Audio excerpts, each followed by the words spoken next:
Look at your hostas right now. Not a quick glance from the porch. Actually walk over and look. Because if you are deep into summer and something seems off, you are probably right. The leaves are not standing the way they were in May. The color looks duller, a little tired. Maybe the edges are turning brown. Maybe there are holes that appeared overnight and you cannot figure out where they came from. Maybe an entire section of a leaf has gone papery and pale, and nothing you have done seems to stop it. Most gardeners who reach this point start running through the usual list. Not enough water. Too much sun. Maybe it needs fertilizer. Maybe there is some kind of disease moving through the bed. And so they water more, or move the pot, or reach for something from the garden center. And the plant keeps struggling anyway. Here is what I want to tell you today. The reason your hosta is having a hard time right now has almost nothing to do with any of those things. The real reason comes down to what your hosta actually is, where it came from, and what it was built to live through. Because once you understand that, once you really understand the plant you are growing, and not just the label it came with, everything about why summer is so hard for it suddenly makes complete sense. Today, I am going to walk you through exactly what this plant evolved to need, what July takes away from it, and the specific adjustments that will carry it through the rest of the season looking the way you know it can look. If you are new here, this channel goes deeper than most. Not just what to do in your garden, but why it works and where it comes from. Subscribe so you do not miss what is coming. Now let us start with a question most gardeners never think to ask. Where did your hosta actually come from? Not the nursery. Not the garden center. Not the neighbor who divided her clump and handed you a bag with roots in it. I mean originally. Because the answer to that question is the answer to almost every problem you are having with this plant right now. Hostas are not American plants.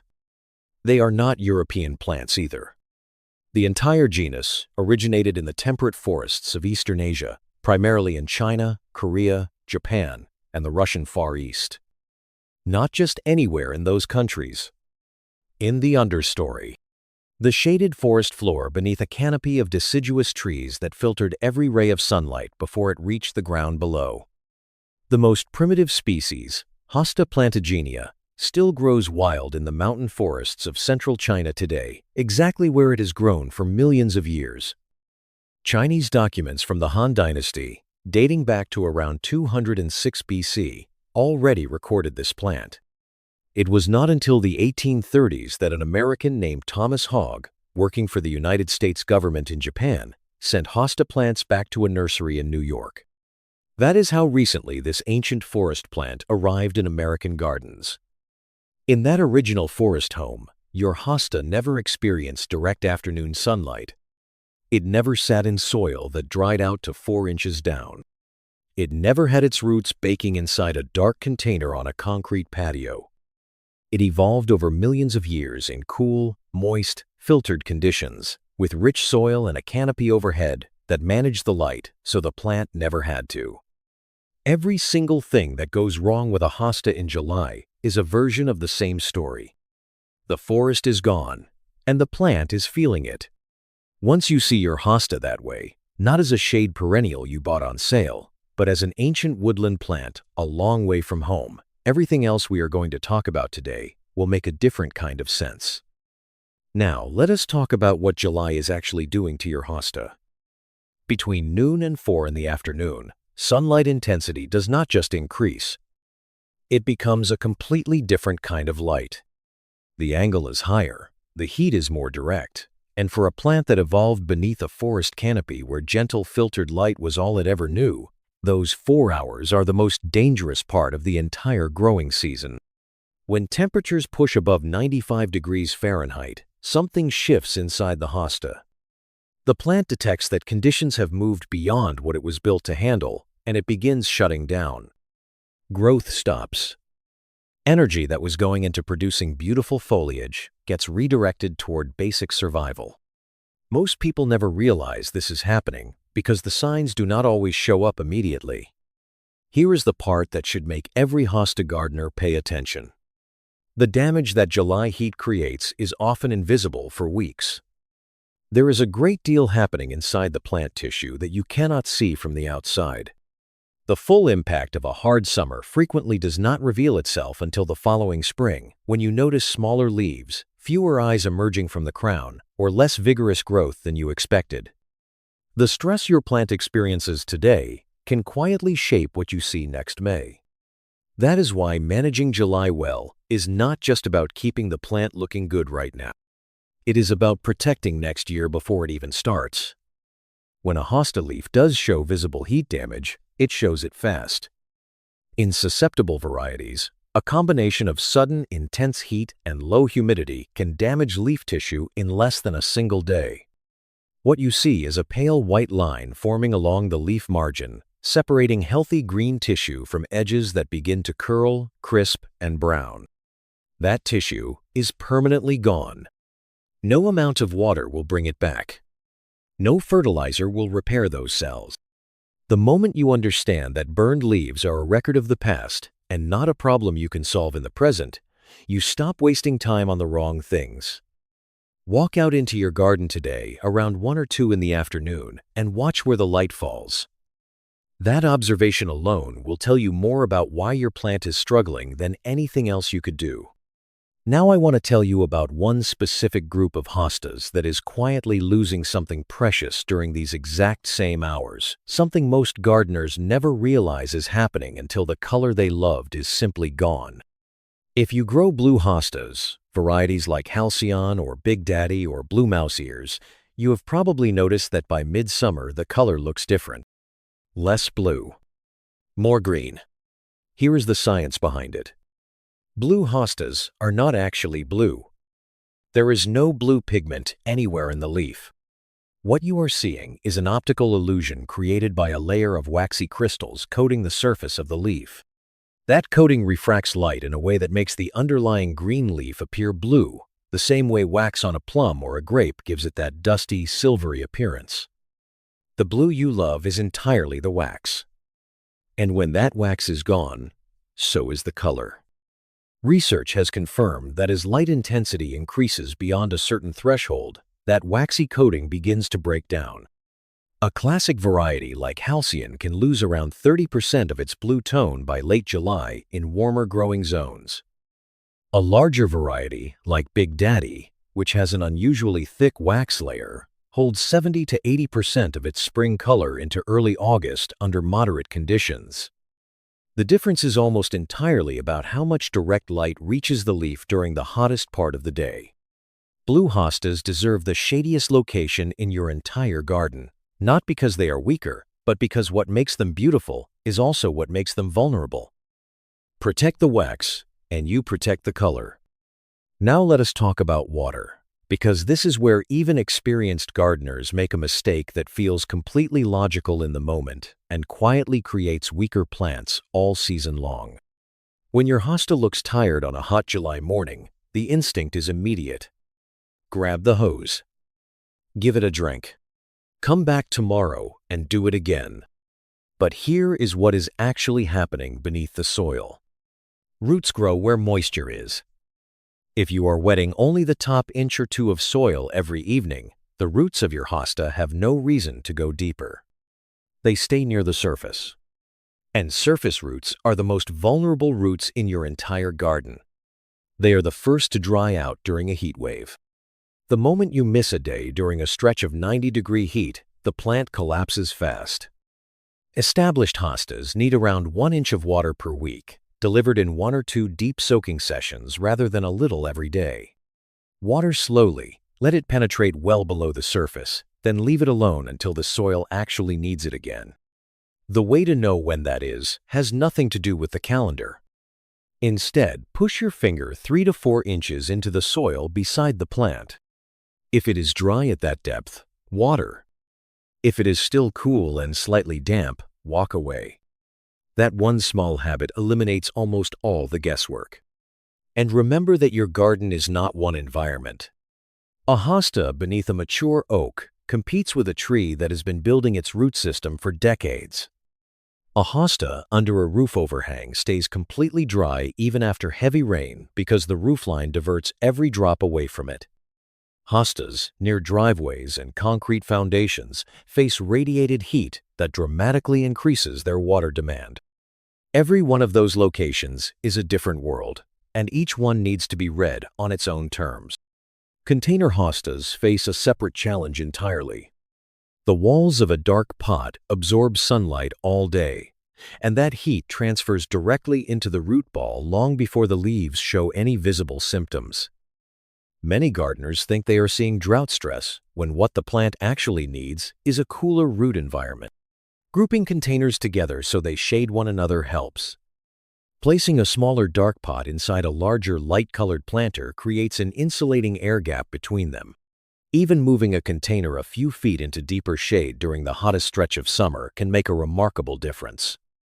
And because container plants lose nutrients every time you water them thoroughly, one light balanced feeding in early July helps replace what frequent watering keeps washing away. After that, stop feeding and let the plant wind down naturally. There is one more thing happening in your hosta garden that you are almost certainly not seeing, because it happens after you go inside for the evening. You walk out in the morning, and the leaves that looked perfectly fine yesterday now have ragged, irregular holes punched through them. No insects in sight. The answer has been there the whole time, hiding in the mulch and under the rim of your containers, waiting for dark. Slugs are by far the most common pest that damages hostas in American gardens, and they are effective precisely because their entire active life happens while you are asleep. They shelter under debris and dense mulch during the day, then emerge and feed once darkness falls. The holes they create have rough, torn edges, very different from the cleaner marks left by insects. The detail that confirms slug damage beyond any doubt is the slime trail. Go out early in the morning before the sun dries the surface and look across the foliage in low-angled light. A slug trail reflects like a thin film of glass, and once you know what you are looking for, it is unmistakable. The most effective response costs almost nothing.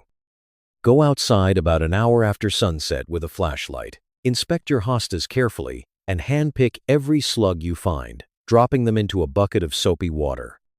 Do this for 3 consecutive nights, and you will remove a significant portion of the local population.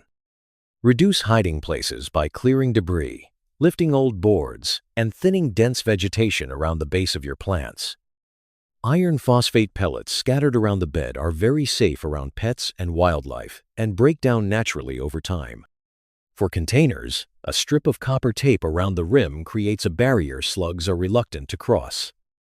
Mulch is one of the most beneficial things you can give a hosta in summer. A layer of 2 to 4 inches of shredded bark, leaf mulch, or pine needles keeps soil cooler, slows evaporation, and gradually improves soil structure as it breaks down. It is the closest thing you can give your hosta to the deep insulating layer of forest floor debris it evolved to grow in. But there is one placement mistake that turns this valuable tool into a serious problem. Never pile mulch directly against the base of the plant.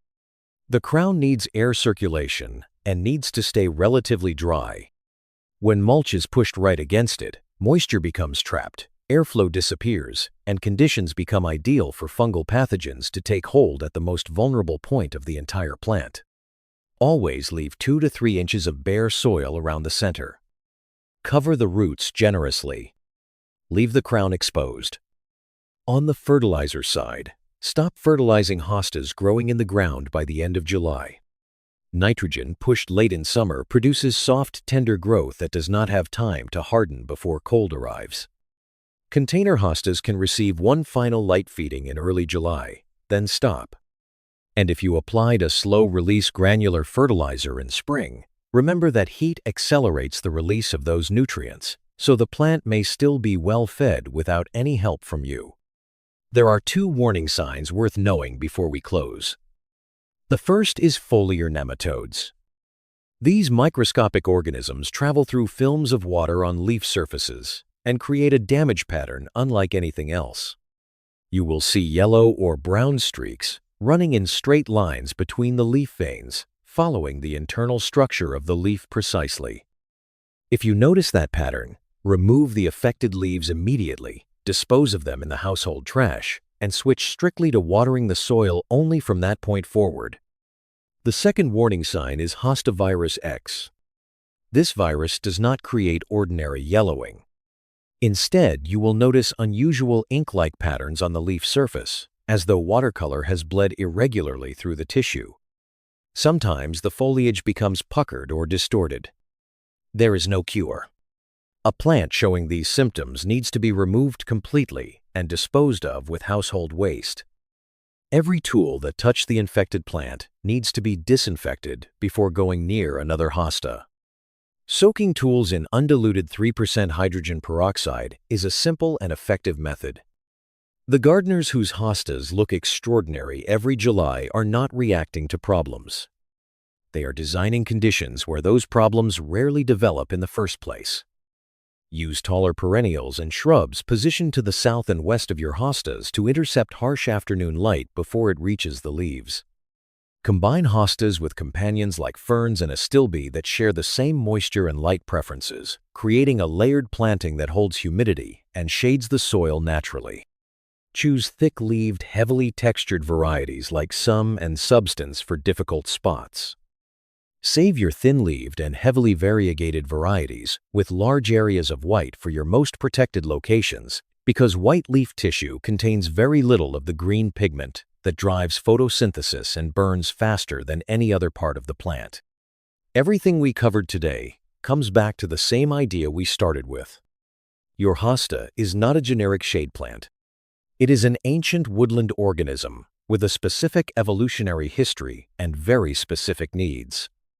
The leaves that are struggling right now are not a failure. They are information. They are telling you exactly what the gap is between your garden and the forest floor this plant spent millions of years learning to live on. Check your afternoon light today. Push your finger into the soil before you reach for the hose. Keep mulch away from the crown. Go out tonight with a flashlight. Small adjustments made now carry forward into August, into fall, and into the spring when your hostas push up from the ground again larger and healthier than the year before. Drop a comment below and tell me what your hostas are doing right now, what variety you are growing, and what zone you are in. I read every single one. If today gave you a different way of seeing your garden, subscribe and stay with us, because that is what this channel does every week. Take care of your garden. And remember that somewhere in a forest in China, the ancestor of your hosta is doing exactly what it was built to do.